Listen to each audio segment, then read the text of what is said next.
Hello, everyone. My guest today is Miguel Buchholtz. He has 12 years of software engineering experience and 6 as an entrepreneur, founding his current company, Code, which is at ITaaS, co-founding Tutin.cl and Uber for last mile operation optimization, SaaS for big companies, and Ceptinel, a SaaS reg tech that helps financial institutions fight corruption, money laundering, and fraud. Miguel, you ready to take us to the top?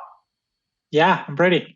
All right. So variacode.com, that's VARIA code.com. Help us understand, what's the company doing? Who are you selling to? Yeah, well, we export, we're based in Chile. We export about 80% to the US. And what we do is we help companies to have a partner in IT, DevOps, SRE, as a service. So it means we provide a flat fee for that kind of services. Okay. So this is not a SaaS business. No, it's not a SaaS business, Veracode, but the one that is a SaaS business is Ceptinel. Ceptinel is a child of Veracode. Ceptinel was founded about 3 years ago and received a $1 million investment from HCS Capital based in Miami. And that is a SaaS business, and it's a child of Veracode. Let's focus on Ceptinel then. So what does the company do, and what do you sell? Yeah, basically what we sell a software that as a service that provides financial institutions with RegTech capabilities. RegTech is a very new term that is a subset of fintech. Basically, what it does is helps automate regulation compliance for financial institutions. And can you maybe talk about specifically how a customer uses you? Can you name a customer? Yeah, of course. We have one big customer that is La Real. Usually, our customers are brokerage houses or stock exchanges or banks. We have about 6 customers here in Chile. And basically what we do is we provide them with a SaaS that has a visual programming so they can create all the compliant rules for, let's say, anti-fraud, anti-money laundering, and a lot more rules that usually the regulators ask these financial institutions. And what do these 6 customers pay you per month on average for this? Yeah, it's on average it's $1,000, and on top of that we provide professional services. Like if a customer doesn't know how to create those rules, we can provide people to do that and help them. So the business was founded in 2017. Today has 6 customers, and you're doing about $6,000 a month in pure SaaS revenue. Is that right? Yeah. When you add on professional services revenue, how much revenue does the company do? About $10K per month. Okay. Yeah. So $4,000 a month in professional services. Now, you raised $1 million to build this company. So does it make? I mean, how big do you have to grow the company so that you can get your investors a return? To reach a equilibrium, I will say we need to sell about 2 or 3 more clients, and with that the company's set. Right now we have all the years set, so I will say we're fine for the year. But I think the company is going to be ready to kind of reach equilibrium probably by the end of this year. What do you mean, Miguel? What do you mean equilibrium? Sorry, just I'm a developer, so I'm not a business person. I mean, all the costs are going to be You're talking break even. Break even, yes. So how much money are you burning? How much money are you losing per month right now? About 15K. 50 or 15? 15. Okay, 15,000. And Okay, but that still doesn't answer the question. How big do you think you have to grow the company to earn your investors a return? They put money, $1 million in at a certain valuation. Yeah, but that's a tricky question. I will say we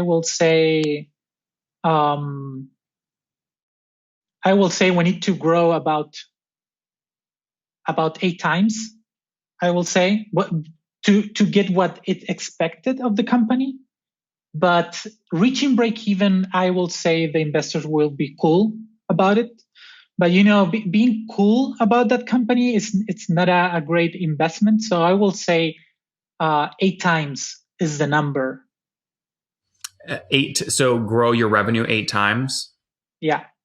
Okay.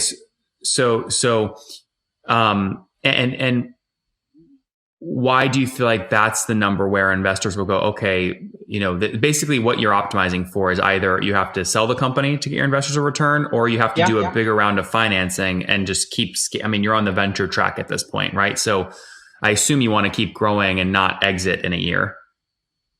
Yeah, no, exit is expected in about 5 to 10 years as I will say, kind of the normal, between quotes, life cycle of a startup. So we expect more rounds, but we are really expecting to continue from now on trying to do bootstrapping. That is, trying not to have more investment rounds because we simply do not think it's necessary. We think all the tendency for automation it's kind of setting in the world right now. So everyone is actually looking at value in automation. Miguel, if you're doing $6,000 a month today in revenue, what were you doing a year ago? A year ago was like $3,000 a month. So, and how much of the $1 million have you spent so far? I will say we are in about 70%. You've spent 70%? Yeah. So a year ago you were doing $3,000 a month. Today you're doing $6,000 a month. So you've spent $700,000 to add $3,000 a month in new revenue. We actually spent that amount in 2 years because we got about 2 years ago the investment, and 2 years ago we didn't have any revenue at all. We have like $1,000. Well, Miguel, still, I mean, you're an engineer. Do the math. You spent $700,000 and you now have you're doing $6,000 a month in revenue. That's nothing. Yeah, I know. I know I get your point, and it's completely valid.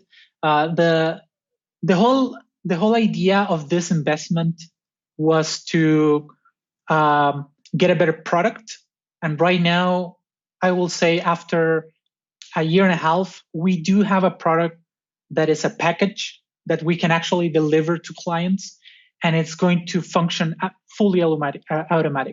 So it wasn't the main reason to get more clients.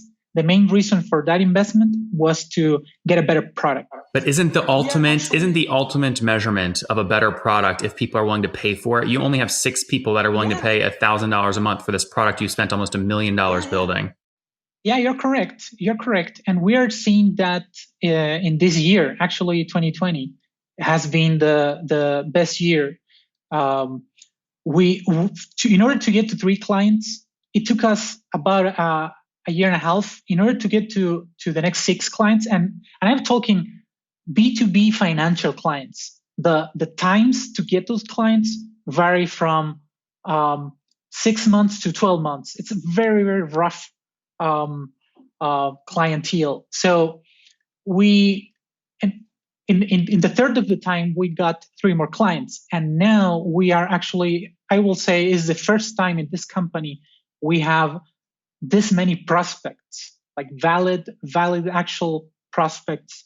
We have a very big chunk of possible clients right now, and we have never seen that before. Actually, prospects are coming to us. That is something in previous years didn't happen. So I will say things are tuning up very good this year.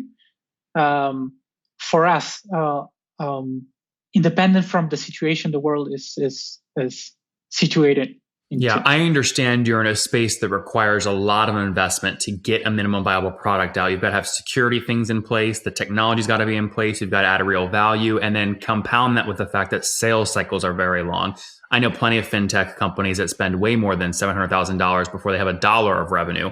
So I understand where you're coming from, but help us see the path, right? I mean, how do you get to $1 million a year in revenue? Yeah. Right now, what we are doing is basically just pushing sales right now, this year. This year is sales year. So you have a salesperson. How many salespeople on the team? We have actually 3 people in the team that are sales, and another 6 that are engineering. Are the 3 salespeople, do they all have a quota? Yeah. We're working on that, on the quotas. The quota for this year was, I will say, very light. It was just break even. We already. What does that mean, Miguel? Break even quota? Yeah, the break even quota is just getting 2 to 3 clients for the rest of the year, and I know it's not. I will say it's not that. It's not much. But it's important to kind of set the company in a stable ground. Miguel, but that's not, in my opinion, that's not stable though. That's like ultimate sandbag. 3 salespeople, and you want them to each add 1 new customer this entire year that pays $1,000 a month. That's nothing. That doesn't even pay their salary. Oh yeah, that will do. That will pay their salary. Maybe I'm not explaining too well. And you're telling me that you want to get 3. Correct me here where I'm wrong. You want to get 3 new customers this year in 2020 that each pay on average $1,000 per month. So that's $12,000 per year. That's the contract value. That there's no way that covers a salesperson's salary, even base salary. Taking into account we are based in South America, so salaries are a little different from the US. So you pay your salespeople less than $12,000 in terms of a base pay each year. Yeah, that is base pay. We have a very, I will say, kind of competitive percentages, commissions included in that, and also take into account, I'm just talking about the minimum, meaning that there's a lot of services that we can provide on top of that. Our last client just bring into the company about $60K. So and that is the license plus all the professional services that we provide. So I was maybe I didn't explain too well, but I was just talking about the minimums. But on top of that, we do have a lot of additional services, like the constructions of those rules. I think that makes sense if you decided to stay bootstrapped and build a highly profitable sort of business. But the second you take $1 million of investor money, that you've got to be growing at your stage way more than 100% year over year. I mean, you should have taken $3,000 a month up to $30,000 a month in a 12-month period. So like, I get the idea of professional services to help cash flow, but you don't have a cash issue because you raised $1 million. Like, that cash is to build something, obviously more scalable, as I imagine what your VCs would say at a board meeting. Yeah. As I mentioned, it was money to invest in the product. I will say we are 90% product complete. The product is very, very complete. All the dream that we had like 3 years ago is now done. The clients are actually very convinced. The prospects are convinced with the product. The product is selling itself right now. So what do you mean, Miguel? How is the product selling it? You have 6 customers over a 2-year period, and you have 3 salespeople, and you want them to sell 1 new customer per year. How can you say the product is selling itself? Because in this year we just did 3 sales in where we did a little effort. The client was the one actually looking for us, like sending emails, actually doing a buy. We didn't actually did much of a sale. It was a buy. But I understand your point, and yeah, certainly this rest of the year we are going to probably push it a little further for sales now that the product is complete. What does churn look like today? Have any customers started paying monthly and then stopped? No, churn hasn't happened. This product generates a lot of stickiness because there is an investment in business logic from the client put into the product. So it generates a sort of stickiness to the client process. Yeah, that is an advantage to professional services up front, is they're paying you a big chunk of money to get all the integrations done. They're way less likely to leave after they've paid all that money. Exactly. Yeah. Exactly. Very good, Miguel. Well, listen, we're rooting for you. Let's wrap up here with the famous 5. Number 1, favorite business book. Yeah, favorite business book is 0 to 1 by Blake Masters and Peter Thiel. That I will say is my favorite. Number 2, is there a CEO you're following or studying? Yeah, right now is Elon Musk because of the drive, I will say mostly. Number 3, what's your favorite online tool for building your company? It will sound very kind of boring, but it's Google Apps, the Google G Suite. It's very complete. Number 4, how many hours of sleep do you get every night? You wouldn't believe it, but it's actually 8 hours. That's great. I believe it. What's your situation? Married, single, kids? I'm married, no kids. No kids. And how old are you?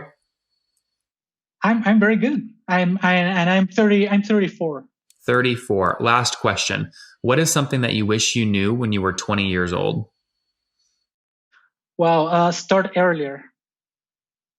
Guys, start earlier. Ceptinel is a fintech play Miguel is building. Started off and has a nice combination of professional services revenue and software revenue. The software revenue is about $6,000 a month. Professional services, $4,000 a month.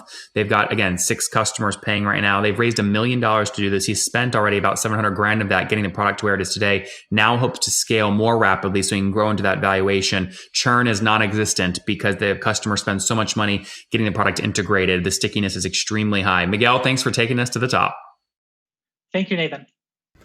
One more thing before you go. We have a brand new show every Thursday at 1 p.m. Central. It's called Shark Tank for SaaS. We call it Deal or Bust. One founder comes on, 3 hungry buyers, they try and do a deal live, and the founder shares back-end dashboards, their expenses, their revenue, ARPU, CAC, LTV, you name it, they share it, and the buyers try and make a deal live. It is fun to watch every Thursday, 1 p.m. Central. Additionally, remember, these recorded founder interviews go live. We release them here on YouTube every day at 2 p.m. Central. To make sure you don't miss any of that, make sure you click the subscribe button below here on YouTube, the big red button, and then click the little bell notification to make sure you get notifications when we do go live. I wouldn't want you to miss breaking news in the SaaS world, whether it's an acquisition, a big fundraise, a big sale, a big profitability statement, or something else. I don't want you to miss it. Additionally, if you want to take this conversation deeper and further, we have by far the largest private Slack community for B2B SaaS founders. You want to get in there. We've probably talked about your tool if you're running a company or your firm if you're investing. You can go in there and quickly search and see what people are saying.